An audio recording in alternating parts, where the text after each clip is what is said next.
രക്ഷയുടെ പാതയിൽ.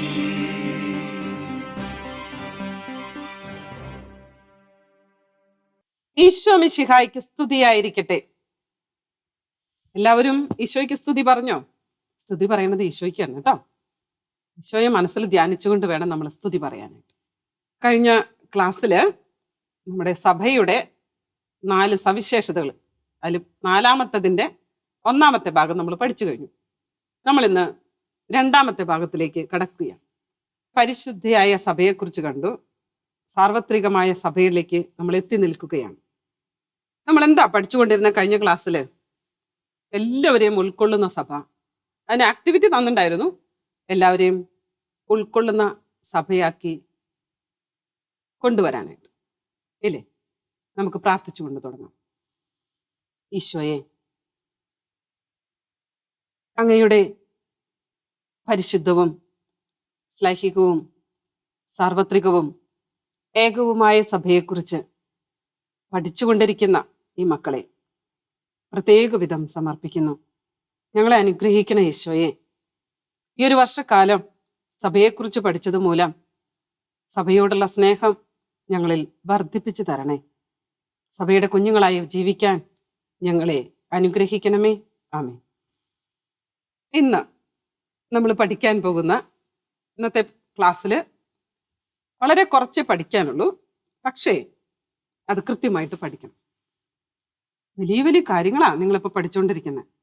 സഭയെക്കുറിച്ച്, സഭയുടെ തലവന്മാരെക്കുറിച്ച്, സഭയിൽ നടന്ന സൂനോദോസുകളെ കുറിച്ചൊക്കെയാണ് നമ്മൾ പഠിക്കുന്നത്. അപ്പം അതുകൊണ്ട് നമ്മുടെ ക്ലാസ്സിലേക്ക് നമുക്ക് വരാം. ഇനി പറയാൻ പോകുന്നത് വ്യത്യസ്ത പാരമ്പര്യങ്ങളും സാർവത്രികതയും. പാരമ്പര്യം, നമ്മളൊരു ആരാധനാക്രമത്തെക്കുറിച്ച് പഠിച്ചില്ലേ? ആരാധനാക്രമം എത്ര തരം ഉണ്ടായിരുന്നു? ആർക്ക് പറയാം? ഏത് സഭയുടെ വിശേഷണത്തെക്കുറിച്ച് പഠിച്ചപ്പോഴാണ് നമ്മളിത് പഠിച്ചത്? പറയേ. പറയുന്നുണ്ട് ആരൊക്കെയോ. അതായത് നമ്മൾ സഭ ഏകമാണ്, 24 വ്യക്തിഗത സഭകളുടെ കൂട്ടായ്മയാണ് സഭ എന്നൊക്കെ നമ്മൾ പറഞ്ഞില്ലേ? അവിടെ നമ്മൾ പറഞ്ഞു വെച്ചപ്പോ ഓർമ്മയുണ്ടോ നോക്കട്ടെ, എത്ര പേർക്ക് കിട്ടുമെന്ന് നോക്കട്ടെ. സീറോ മലബാർ സഭ ഏത് ആരാധനാക്രമത്തിൽപ്പെട്ടതാ? പാശ്ചാത്യ പാരമ്പര്യവും ആരാധനാക്രമവും പൗരസ്ത്യവും. പൗരസ്ത്യത്തിൽ 5 കാര്യം. അത് ഷോർട്ട് കട്ട് നമ്മൾ പറഞ്ഞിട്ടുണ്ടായിരുന്നു. ആ വെച്ചിട്ട് 3 എണ്ണം, A 3 എണ്ണം, B 1, C 1. പറയും. സീറോ മലബാർ സഭ ഏതിലെ പെട്ടതാ? എല്ലാവരും പറയുന്നുണ്ട് സി, കാൽഡിയൻ. നമ്മുടെ സഹോദര സഭയാണ് സീറോ മലങ്കര സഭ. അത് ഏതിലെ പെടുക?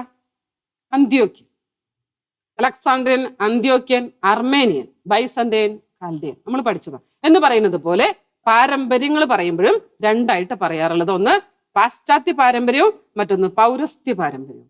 പാശ്ചാത്യ പാരമ്പര്യത്തിൽ അധികവും പെടുക ലത്തീൻ പാരമ്പര്യത്തിലാണ്. പാശ്ചാത്യ രാജ്യങ്ങളാണ് പെടുക. പൗരസ്ത്യം എന്ന് പറയുമ്പോൾ അധികവും നമ്മുടെ ഏഷ്യൻ രാജ്യങ്ങളിലേക്ക് ഇരുന്നു.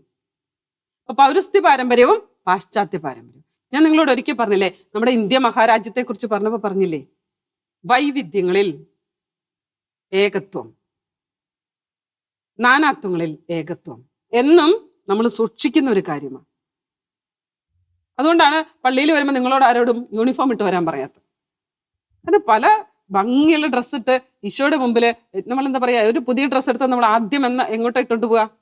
പള്ളിയിലേക്കാണ്. കാരണം ഈശോയുടെ അടുത്തേക്കാണ് നമ്മൾ പോകുന്നത്. അങ്ങനെ ചെയ്യണം. ഞങ്ങളൊക്കെ വീട്ടില് ചെറുപ്പത്തിലേ പഠിപ്പിച്ചു തന്നിരിക്കുന്നതാണ്. ഒരു പുതിയ ഡ്രസ്സ് എന്തെങ്കിലും കിട്ടിയാൽ അത് ആദ്യമേ കുർബാനയ്ക്ക് പോകുന്ന സമയത്ത് അത് ഇട്ടിട്ട് പോകണം, ഇല്ലെങ്കിൽ അന്ന് വഴക്ക് കിട്ടും എന്നുള്ളത് ഉറപ്പാണ്. എല്ലാം ഈശോയ്ക്ക് 1-ാം സ്ഥാനം കൊടുത്തു. അത് ചെറുപ്പത്തിലേ ശീലിച്ചു വന്നാൽ തുടർന്ന് കൊണ്ടുപോയിക്കൊണ്ടു. ഈ 2 പാരമ്പര്യത്തെയും ഒരുമിച്ച് ചേർത്തു. ഇതിനെക്കുറിച്ച് വിശുദ്ധ ജോൺ പോൾ 2-ാമൻ മാർപ്പാപ്പ പറഞ്ഞു വെക്കുന്ന ഒരു കാര്യമുണ്ട്, കിഴക്കിന്റെ വെളിച്ചം എന്ന് പറയുന്ന പ്രബോധനത്തില്. അല്ലെ, ആ ഭാഗം നമുക്കൊന്ന് വായിക്കാം. ഒരല്പം കട്ടിയായിട്ട് നിങ്ങൾക്ക് തോന്നും, പക്ഷെ നമുക്കൊന്ന് ഒരുമിച്ച് നോക്കാം. പേജ് നമ്പർ 86 എന്നിടത്തെ ടെക്സ്റ്റ് ബുക്കിലെ അതിന്റെ ഏറ്റവും അവസാനത്തില് നീല മഷിയിൽ കൊടുത്തിട്ടുണ്ട്. നമ്മുടെ വിശുദ്ധ ജോൺ പോൾ 2-ാമൻ മാർപ്പാപ്പ വിശുദ്ധനായല്ലോ അല്ലെ? എന്നാ പരിശുദ്ധ പിതാവിന്റെ തിരുനാൾ ആഘോഷിക്കണേ? ആർക്കെങ്കിലും ഓർമ്മയുണ്ടോ? നമ്മുടെ അടുത്ത കാലത്ത് കടന്നുപോയ ഒരു പരിശുദ്ധ പിതാവാണ്. ഒക്ടോബർ 22 വിശുദ്ധ ജോൺ പോൾ 2-ാമൻ മാർപ്പാപ്പയുടെ തിരുനാളിന്റെ ദിവസമാണ് ഒക്ടോബർ 22. ആ ദിവസങ്ങളൊക്കെ വരുമ്പോൾ നമ്മൾ പള്ളിയിൽ ചിലപ്പോൾ പറഞ്ഞിട്ടുണ്ടാകും, ഇല്ലെങ്കിലും ഇവരൊക്കെ പേരുകൾ കേൾക്കുമ്പോൾ നമുക്ക് സന്തോഷം തോന്നണം, ഈശോയോട് നന്ദി പറയണം. പരിശുദ്ധ പിതാവ് പറഞ്ഞൊരു കാര്യം ഈ പാരമ്പര്യത്തെ ചേർത്ത് വെച്ച് പറഞ്ഞിരിക്കുന്ന കാര്യമാണ്. അതുകൊണ്ടാണ് ഞാൻ നിങ്ങളോട് ടെക്സ്റ്റ് വെച്ച് വായിക്കാമെന്ന് പറഞ്ഞത്. സെന്റൻസ് കൂടെ നോക്കാം. ഒന്ന്, സഭയിൽ പൗരസ്ത്യ പാരമ്പര്യവുമുണ്ട്, ലത്തീൻ പാരമ്പര്യം, അതാണ് പാശ്ചാത്യം. ലത്തീൻ പാരമ്പര്യവുമുണ്ട്. അപ്പൊ എത്ര തരം പാരമ്പര്യമുണ്ട്? 2 പൗരസ്ത്യം, പാശ്ചാത്യം. ഇനി ഇവർ രണ്ടുപേരോട് ഒരുമിച്ച് കൊണ്ടുപോകുന്ന ഒരു കാര്യത്തെ കുറിച്ചിട്ടാണ് പരിശുദ്ധ പിതാവ് പറയുന്നത്. സഭയുടെ കാതോലികത്വത്തിന്റെ പൂർണ്ണമായ പ്രകാശനം ഒരു പാരമ്പര്യത്തിൽ കൂടെ മാത്രമല്ല, പൗരസ്ത്യവും പാശ്ചാത്യവുമായിട്ടുള്ള സഭകളുടെ അവരുടെ ജീവിതത്തിൽ ഈ പാരമ്പര്യങ്ങൾ സംരക്ഷിക്കപ്പെടണം. പാശ്ചാത്യ പാരമ്പര്യം പാശ്ചാത്യ സഭകളുടെ ജീവിതത്തിൽ സംരക്ഷിക്കപ്പെടണം. പൗരസ്ത്യ പാരമ്പര്യം പൗരസ്ത്യ സഭകളുടെ ജീവിതത്തിൽ സംരക്ഷിക്കപ്പെടണം. ഞാൻ അന്ന് നിങ്ങളോട് പറഞ്ഞില്ലേ, വിഭൂതിയുടെ കാര്യം പറഞ്ഞില്ലേ? 50 നോമ്പ് തുടങ്ങിയാൽ നമ്മൾ എന്നാണ് കുരിശുവര പെരുന്നാൾ ആഘോഷിക്കുക? തിങ്കളാഴ്ച. പക്ഷെ പാശ്ചാത്യ സഭയിലോ ബുധനാഴ്ചയാണ്. ഓരോരുത്തരും അവനവന്റെ പാരമ്പര്യം സൂക്ഷിക്കണം. സൂക്ഷിച്ചുകൊണ്ട് എന്ത് ചെയ്യണമെന്ന് ഇനിത്താണ് പ്രധാനപ്പെട്ട കാര്യം. അതുകൊണ്ട് അടുത്തത്, സാർവത്രിക സഭയുടെ, അത് മാത്രമൊന്ന് അടിവരയിടണേ, സാർവത്രിക സഭയുടെ ദൈവനിവേശിതവും അവിഭാജ്യവുമായ പൈതൃകം എല്ലാവരും പൂർണ്ണമായി രുചിച്ചറിയണം. അപ്പൊ ഈ പാരമ്പര്യം സൂക്ഷിക്കുക വഴി നമ്മൾ ചെയ്യേണ്ട കാര്യം എന്താണെന്നാണ് പരിശുദ്ധ പിതാവ് പറഞ്ഞു വെച്ചിരിക്കുന്നത്. അതാണ് പറഞ്ഞത്, ദൈവനിവേശിതവും അവിഭാജ്യവുമായ പൈതൃകം ദൈവത്താൽ സ്ഥാപിക്കപ്പെട്ടതാണ്. ഇത് വിഭജിക്കപ്പെടേണ്ടതല്ല. പാരമ്പര്യങ്ങൾ പലതായിരിക്കാം, പക്ഷേ യേശുവിലുള്ള വിശ്വാസം, യേശുവിൽ നിന്ന് ലഭിച്ച ആ പൈതൃകം, അതൊരിക്കലും വിഭജിക്കരുത്. ആ പാരഗ്രാഫ് മനസ്സിലായോ? ഇപ്പൊ വായിക്കും നമുക്ക് മനസ്സിലാവാത്ത കുറച്ച് വലിയ സെന്റൻസ് ആണ് സാധാരണ നമ്മുടെ സ്വഭാവത്തിൽ നമുക്ക് വായിക്കാൻ തോന്നില്ല. അതുകൊണ്ട് ഞാൻ പറഞ്ഞു 2 കാര്യം, ലത്തീൻ പാരമ്പര്യമുണ്ട്, പൗരസ്ത്യ പാരമ്പര്യമുണ്ട്. അതൊക്കെ അല്ലേ? ഇനി ഇവർ രണ്ടുപേരുടെയും പാരമ്പര്യം എന്ത് ചെയ്യണം? അവരുടെ സഭകളിൽ തന്നെ സംരക്ഷിക്കപ്പെടണം, വളർത്തണം. അതും ക്ലിയർ ആയില്ലേ? അടുത്ത ഭാഗമാണ് ശ്രദ്ധിക്കേണ്ടത്. ഈ സഭ, സാർവത്രിക സഭയിൽ അത് ദൈവനിവേശിതമാണ് അല്ലെ? അപ്പൊ ദൈവനിവേശിതവും അവിഭാജ്യം എന്ന് വെച്ചാൽ വിഭജിക്കാൻ പാടില്ല. ഈ പൈതൃകം ഒരുമിച്ച് കാത്തു സൂക്ഷിക്കണം. ഒരു ഐഡിയ ആയില്ലേ ഇപ്പോ? ആ പാരഗ്രാഫ് കാണുമ്പോൾ ഇനി വായിക്കണം. ഇനി നമ്മൾ കാണാൻ പോകുന്നത് സാർവത്രിക സൂനകദോസുകൾ. കഴിഞ്ഞ ക്ലാസ്സിൽ പറഞ്ഞു ഈ സാർവത്രിക സൂനകദോസിനെ കുറിച്ച്. കഴിഞ്ഞ ക്ലാസ്സിൽ നമ്മളൊരു വാക്ക് പറഞ്ഞില്ലേ? എന്തായിരുന്നു? ഗ്രീക്കിലെ പദം കാത്തോലിക്കോസ്, എല്ലാവരെയും ആശ്ലേഷിക്കുന്നത്. പഠിച്ചിട്ടുണ്ടല്ലോ അല്ലെ? സഭയുടെ കാതോലികത പ്രകടമാകുന്നത് എങ്ങനെ? 2-3 വാക്കുകൾ നമുക്ക് ഇന്നത്തെ പഠിക്കാനുള്ളൂ. ഒന്ന്, പൗരസ്ത്യവും പാശ്ചാത്യവുമായ പാരമ്പര്യങ്ങൾ. നമ്മൾ നേരത്തെ ക്ലാസ്സിൽ പഠിച്ചതാണ്. 3 വാക്കുകൾ ഒന്ന് പഠിക്കണം. അതിനെ ആദരിക്കണം. നോട്ട്ബുക്കിൽ ഒന്ന് എഴുതി വെക്ക്. ആദരിക്കണം. 2, സംരക്ഷിക്കപ്പെടണം. 3, ജീവിതത്തിൽ സ്വീകരിക്കണം. 3 വാക്കുകൾ എന്ന് പറഞ്ഞ് ഈ പാരമ്പര്യങ്ങൾ, കാതോലികത എങ്ങനെ പ്രകടമാക്കണം? അതാണ് ചോദ്യം. അപ്പൊ അതിന് ഉത്തരം എങ്ങനെ പറയണത്? പൗരസ്ത്യവും പാശ്ചാത്യവുമായ പാരമ്പര്യങ്ങൾ ആദരിക്കപ്പെടണം, സംരക്ഷിക്കപ്പെടണം, ജീവിതത്തിൽ സ്വീകരിക്കപ്പെടണം. പഠിച്ചോ 3 ഇനി സൂനകദോസുകളെ കുറിച്ച് ഞാൻ പറഞ്ഞു. എത്ര സൂനകദോസുകളുണ്ട്? എത്ര സൂനകദോസുകൾ കഴിഞ്ഞു? 21. ഏതൊറക്കത്തിൽ ചോദിച്ചാലും പറയണം. അവസാനത്തെ സൂനകദോസ് ഏതായിരുന്നു? 2-ാം വത്തിക്കാൻ കൗൺസിൽ, 2-ാം വത്തിക്കാൻ സൂനകദോസ്. അത് തുടങ്ങി വെച്ച മാർപ്പാപ്പ ആരാണ്? ജോൺ 23-ാമൻ മാർപ്പാപ്പ. ഇടയിൽ വെച്ച് മാർപ്പാപ്പ ഈശോയുടെ സന്നിധിയിലേക്ക് പോയി. പിന്നെ സൂനകദോസ് നിർത്തിവെച്ചു. പിന്നെ അത് തുടർന്നത് പോൾ 6-ാമൻ മാർപ്പാപ്പ. ഏതു വർഷം നടന്നതെന്നറിയാമോ? കാണാതെ പഠിക്കണേ.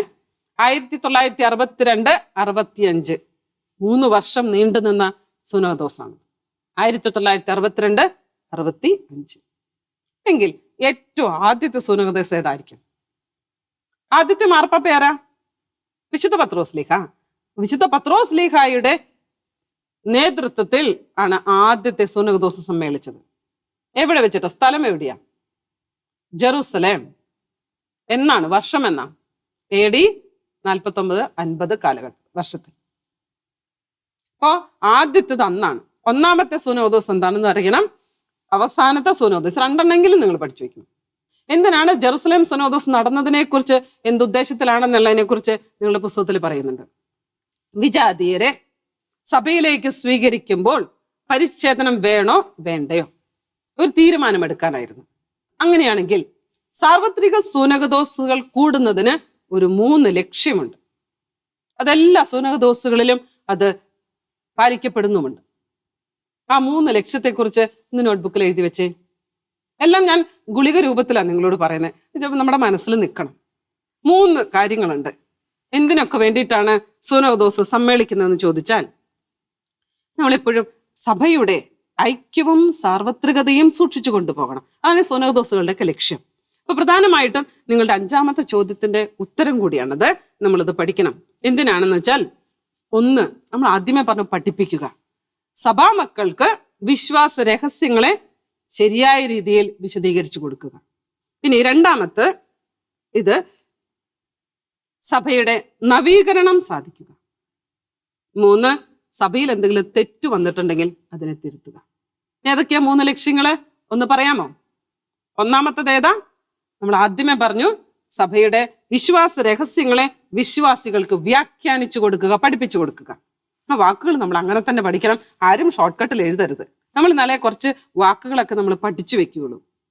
സഭയുടെ വിശ്വാസ രഹസ്യങ്ങളെ ശരിയായ രീതിയിൽ സഭാമക്കൾക്ക് വ്യാഖ്യാനിച്ചു കൊടുക്കുക.